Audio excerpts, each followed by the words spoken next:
এইটো হ'লে এটা ইলেকশ্যনৰ ধামাকা হয়। মুখ্যমন্ত্ৰীৰ এটা ইলেকশ্যন ধামাকা দিছে, জানে আপোনালোকে। আপ্তামলা ডাঙৰীয়া অলৰেডি ফিউজ হৈ গৈছে। মই আগতেও কৈছো তেখেত ফিউজ।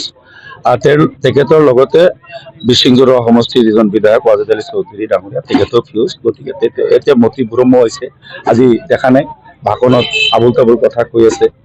কোনো ভাষণত একো ক'ব নোৱাৰে, জবাব নাই, কি ক'ব আৰু যি মন যায় তাকে কৈ গ'ল। গতিকে আপ্তামলাৰ কথা ডাঙৰীয়া বাদ দিয়ক।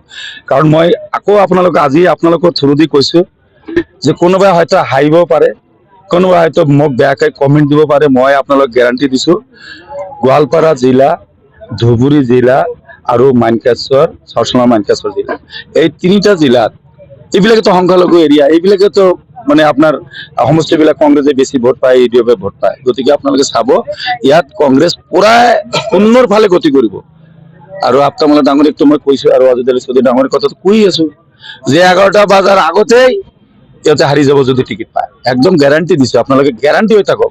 কাৰণ ৱাজেদ আলী চৌধুৰী ডাঙৰীৰ কথা কৈছো, এটা ZPC জিকিব পৰা নাই, জামাতৰ হাট ZPC জিকিব পৰা নাই, বিশিঙত জিকিব পৰা নাই। আৰু আমাৰ মোল্লা ভাই ডাঙৰীয়া ইয়াতে তাৰ নিজৰ গৃহ সমষ্টিৰ ZPC তেখেত হাৰিছে। তাৰপিছত বুঢ়িয়াদাপ আমাৰ মেহেশ জামাল ডাঙৰীয়া তেখেত আছে। গতিকে কংগ্ৰেছটো হুন্নাৰ, কংগ্ৰেছ ক'ত আছে ভাই? কংগ্ৰেছ গয়, কংগ্ৰেছৰ লাভ নাই। আৰু জলেশ্বৰত আফতাবুদ্দিন মোল্লা জিকিব পাৰিব নে? খাটাই হাৰিব ৰে ভাই আফতাবুল্লাহ। কংগ্ৰেছৰ কোনো প্ৰাৰ্থী জিকিব নোৱাৰে, একদম গ্যাৰাণ্টি দিছো। আফতাবুল্লাহ কিয়, যিবিলাক আৰু নতুন মুখ আহি আছে কোনো জিকিব নোৱাৰে। কংগ্ৰেছ নিজিকে ৰে ভাই, কেনেকে জিকিব? ফাইট হ'ব বিজেপি বা এজিপি এইডিএফৰ লগত। বিশিং জৰুৱা সমষ্টিত ফাইট হ'ব বিজেপি আৰু এডিএফৰ লগত। কংগ্ৰেছৰ লগততো কোনো সমষ্টিত ফাইট নাই। কিন্তু কেনেকে আপুনি কংগ্ৰেছ ক'ৰ পৰা লৈ আহিলে ভাই? কংগ্ৰেছটো নাপায়।